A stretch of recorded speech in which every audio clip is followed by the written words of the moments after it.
The Joe Rogan Experience. Did you see what happened with Neil deGrasse Tyson? That Neil deGrasse Tyson got in trouble for tweeting something the other day after the mass shootings. Right. People were pissed at him because pull the tweet up because it's pretty interesting because it's just accurate. And people were angry and they're saying he's using his platform irresponsibly. And no, he was trying to let people know that although these shootings are a tragedy, they are a small number of deaths, and there's so many other deaths that happen. Here it goes. The past 48 hours, the USA horrifically lost 34 people to mass shootings. On average, across 48 hours, we also lose 500 to medical errors, 300 to the flu, 250 to suicide, 200 to car accidents, 40 to homicides via handgun. Often our emotions respond more to spectacle than to data. Now, that is not a bad tweet, but I saw a scientist who was writing, I am unfollowing him. He is using his platform irresponsibly. A lot of fucking virtue signaling, really, because what he's saying is not that there's anything wrong with feeling horrified by these tragedies. I mean, he's saying we horrifically lost 34 people to mass shootings. But what he's saying, it's interesting that there's people dying left and right all throughout this country all day long, just not at the hands of one person, so we look at it differently. And he's just saying, he's just giving you data as a scientist. And that's exactly what it is. He's a scientist. Yes. And so a scientist can separate the emotion. Yeah. But people don't. Find his apology, because his apology is even more interesting. People will consider a mass shooting much worse than, heart attacks. Yeah. So listen to this. So this is the other thing. Yesterday I posted, in reaction to the horrific mass shootings in America over the previous 48 hours, killing 34 people, spawned mixed and highly critical responses. If you missed it, I offered a short list of largely preventable causes of death, along with their average 2-day death toll in the United States. They significantly exceeded the death toll from the 2 days of mass shootings, including the number of people, 40, who on average die from handgun homicides every 2 days. I then noted that we tend to react emotionally to spectacular incidences of death, with the implication that more common causes of death trigger milder responses within us. My intent was to offer objectively true information that might help shape conversations and reactions to preventable ways we die. Where I miscalculated was that I genuinely believed that the tweet would be helpful to anyone trying to save lives in America. What I learned from the range of reactions is that for many people, some information, my tweet in particular, can be true but unhelpful, especially at a time when many people are either still in shock or trying to heal, or both. So if you are one of those people, I apologize for not knowing in advance what effect my tweet could have had on you. I'm therefore thankful for the candor and depth of critical reactions shared in my Twitter feed. As an educator, I personally value knowing with precision and accuracy what reaction anything that I say or write will instill in my audience. And I got this one wrong. Respectfully submitted. And then it says Neil deGrasse Tyson. Now, even that, people are saying not enough, not good enough a response. It's almost like today, there's certain people today that they don't give a fuck whether or not you're saying something with sincerity, whether you are sorry. Sorry's not enough. Like they want to be mad at you, and even if you're sorry, if you admit you made a mistake, there's no forgiveness, there's no road to redemption, there's no I get what you were doing. I think that it depends on, as far as is the sorry enough or whatever, depends on the pattern of the person. Now with Neil deGrasse Tyson, this is what I think happened in here. This is my opinion on it. He's a scientist, so he gives information. So he saw this and said, oh, wait a minute. This many people died from medical mistakes. Yes. This many, and people didn't react. Where he messed up was the timing. Yes. You don't say that the day after the mass shooting. You say it maybe a week later or something like, hey, people die in a lot of ways, blah, blah, blah. Now, what he's saying is, I didn't know that. I'm a scientist. I wasn't aware of the emotional impact. Thank you for telling me the emotional impact, and I'm sorry that I hurt people's feelings, which to me is totally legitimate, especially coming from who he is and what I would think the scientific mindset is. Now, there are some people that, yeah, exactly what you said. They decided you're a terrible person for saying this, so that apology isn't enough. There's nothing he could do. Right. But see, there's certain people, right?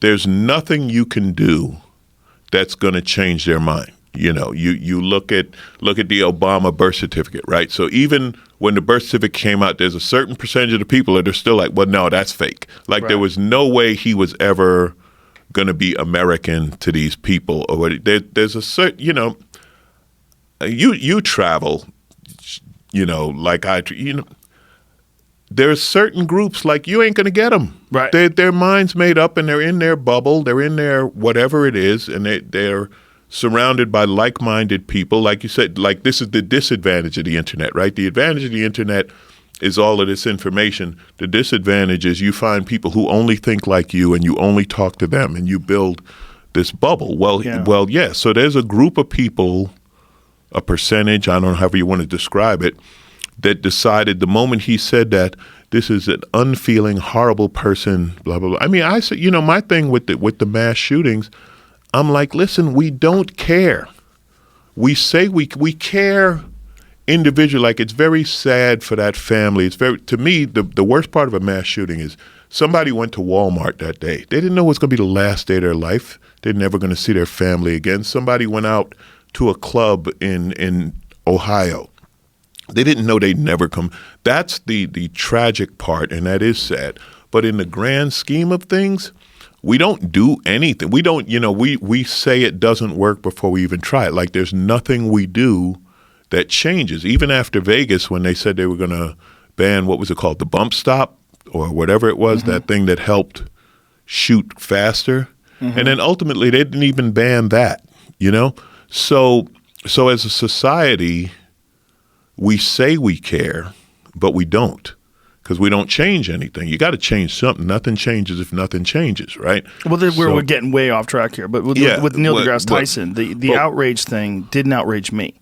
No, right? I it get didn't it. outrage you either, right? No, because he's a scientist. What he said is truth. Yeah. And data is true. And data is delivered without emotion. And why people were upset is because he delivered truth with no emotion. Right, and but he did. He said horrifically.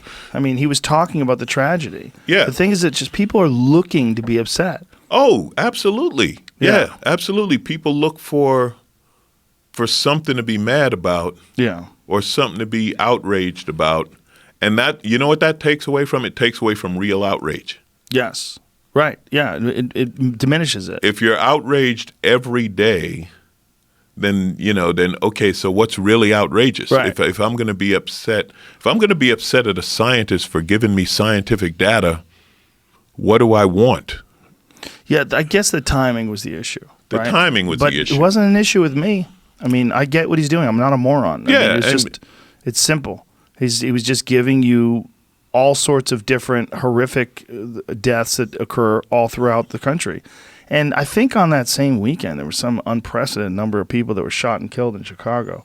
Like, Chicago's a fucking war zone. It's a war zone. Yeah, and the thing is, people say, well, what about the gun laws? And it's like, yeah, but all you got to do is go to Indiana. Like, you go 2 hours away, and you can get whatever you want. Just that's the thing. So driving a car to a gun show. As a city, Chicago's like, look, we're trying, but we can't. Right. What are we going to set up borders and check every car coming into Illinois? God damn! And then you'd have to go in every house. Exactly. I mean, so you can't do that. Yeah, but his thing, I think it was a time, and I'm like you. That didn't offend me.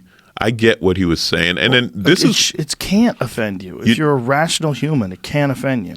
You know what bothers me when people pretend to be ignorant of something and they're not. How so? Well, when people like for example with this, like there are some people like, oh, we can use this to create some dislike against Neil deGrasse Tyson or whatever. It's generally politicians do it, right? When they say something and they're like, oh, I didn't know that was offensive or wrong. It's like, yes, you did, but your followers didn't. You see what I mean? Like you can. Give me an example. I'm trying to think of an example. Okay, well, with the mass shootings, right? So the whole thing of saying that Trump's tweets had nothing to do with it. Yes, they did. Yes, now they didn't directly, but yeah, it did normalize. And this guy used the same language of the, invasion, et cetera. So you can't say that it's completely unrelated. You know what I mean? You can't, and again, it's not saying direct, but you can't pretend there's no connection. Right.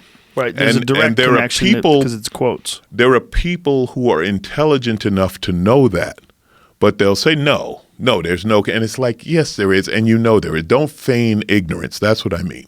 Right. Well, the guy in Dayton who really fucked up one was that guy's an Elizabeth Warren supporter who actually wrote about gun control. I mean, he was just a horrific homicidal fucking psychopath. And listen, you have to have there has to be something wrong with you to do that. You're like, regardless of your political beliefs, there has to be something wrong with you, but you can be sparked or you can be egged on. Sure. Yeah. By the words of leaders or political people or powerful people. And people of influence. Perfect way to put it. Yeah, people of influence. And that's why I think people of influence have to be responsible in what they say. Yeah. But Neil deGrasse Tyson, this is a different thing. I think this is just a case of a scientist pointing out information without, you were talking about earlier, dorks, nerds, whatever you want to say, where it's like, this is just information. I'm not trying to be emotional. And people are like, well, you have to be. Right, you have to connect. Even though you're from a lab environment, you have to understand not everyone is. But that's one of the more uncomfortable things about today with social media is that there's a bunch of people that are really they're just authoritarian. They demand certain types of behavior, and they do so under the guise of compassion. They do so under they're trying to enforce the way people communicate, like the Neil deGrasse Tyson thing. There's no indication whatsoever that he was minimizing the deaths, but people are pretending that he's doing so. Yeah, there are some people who believe he did, but there are a lot of people pretending to be offended. Pretending to be upset. They're finding a nice target. Right. Yeah. There's too many voices, Alonzo. Too many words. Too many people out there spewing. Again, that's as we spew. The positive and the negative of the internet. Yeah, that's the exactly positive and the negative. The positive is everyone has a voice. The negative is everyone has a voice. Yeah.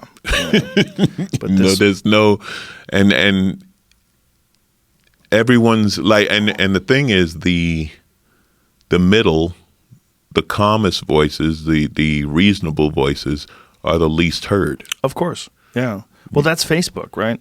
Facebook's algorithm favors outrage. So if you are on Facebook and you get upset about abortion, that's the kind of shit you're going to get in your feed. Right. If you get mad about climate change, there you go. You're going to get a lot of climate change talk. That's what's going to show up. And God damn, that makes people nuts. Again, and this is living in the bubble. You don't get to hear the other side. Yeah.